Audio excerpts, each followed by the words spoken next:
Hello and welcome back to NHB Retro. Today we're going to put together a Brainboard 2 for the Apple II.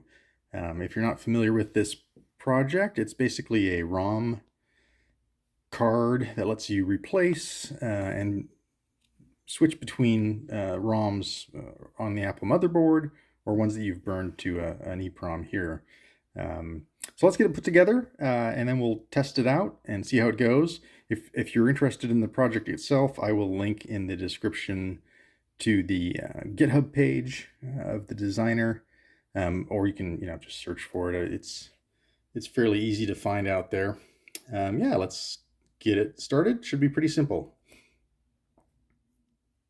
All right, let's start with getting the resistors placed.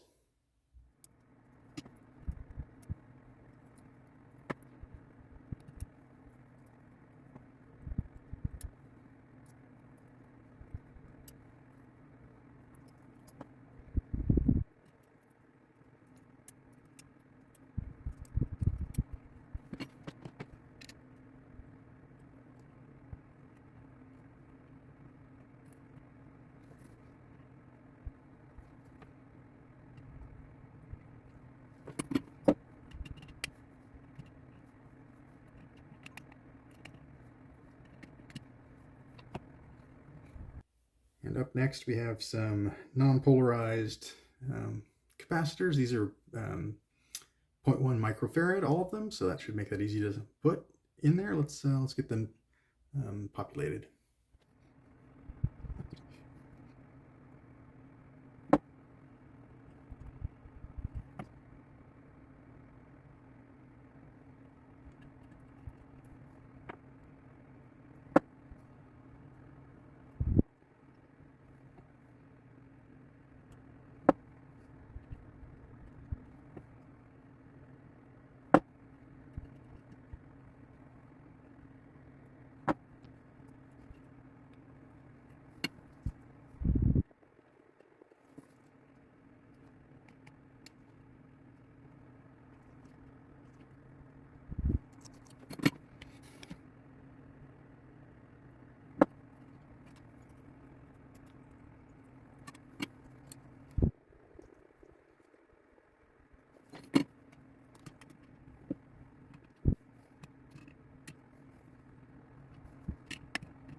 Okay, now we've got some sockets and a little dip array for the configuration. Let's get those soldered on there.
Okay, and last but not least, we have the switch to install.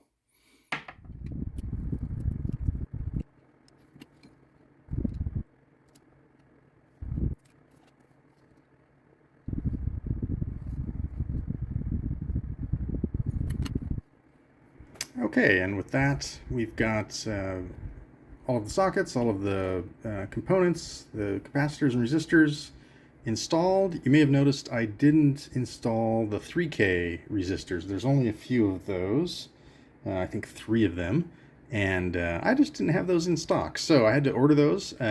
Should take a couple days. Then we can put this thing together, install the chips, and see if it works. And just for completeness, here we have it with all the chips installed.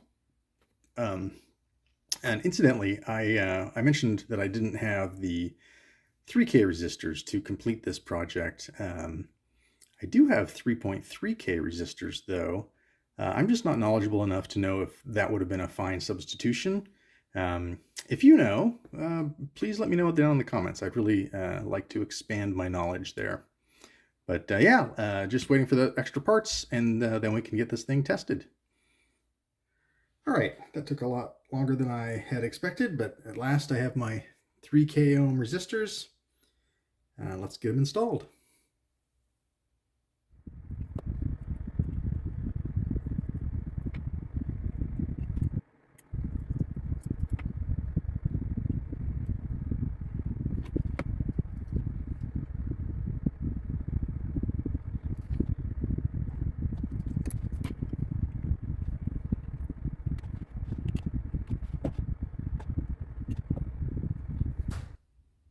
Alrighty, with all the components installed and the ROM programmed, I've got the Brainboard installed in this somewhat sad looking Apple II Plus.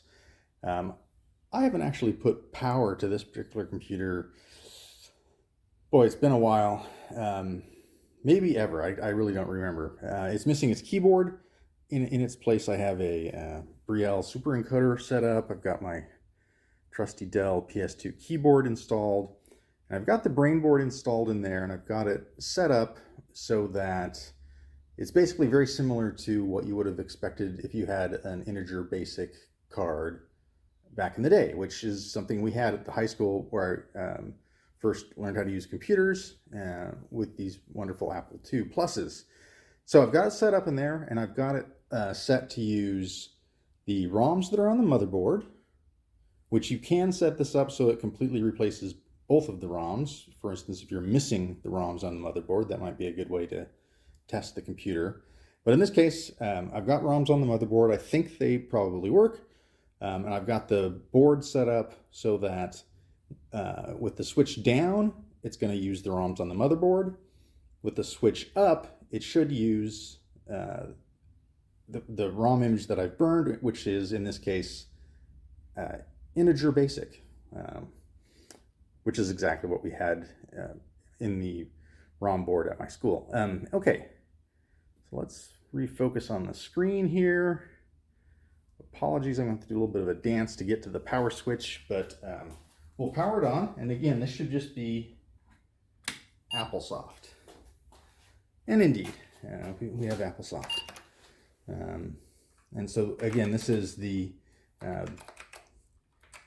ROM image, the ROMs that are on the board, which clearly seem to be working. And my typing does not seem to be working. Okay, so yeah, pretty much normal Apple II. Okay, so let's turn off the computer. Always an important step. And then I'll flip the switch. Actually, down is the motherboard ROMs, up should be integer basic. So let's power cycle the machine again. And voila, we have got the integer basic prompt. And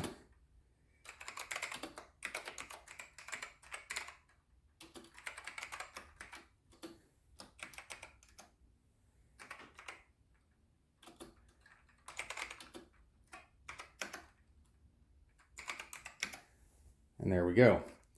So that's pretty cool. Now this board can do a lot more than this. There's a Wazanium sort of Apple I emulation that you can do, which is pretty neat.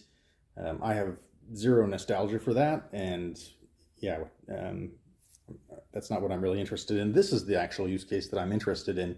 Number one, just so I could have this integer basic card, which is pretty cool. I think back in the day we used this because the integer basic ROMs always allowed you to reset into the monitor, even if you happened to be in a protected game, for instance, that had a reset vector that was going to make it so you couldn't do that. So we used this for semi-nefarious purposes in high school to break into break into protected software. Anyway, in this case, though, it's nice that we have the ability to switch back and forth, and for testing purposes, we can see if the ROMs work. If they don't, we can put this card in, put the switch in the right position, and bring it up in Integer Basic. You can also configure this card so that it never uses the ROMs on the motherboard, which might actually be a better use case for testing. But yeah, there you go, the Apple II Brainboard. This is actually the Brainboard 2. I'll put a link to my to the GitHub page for the actual creator of this board.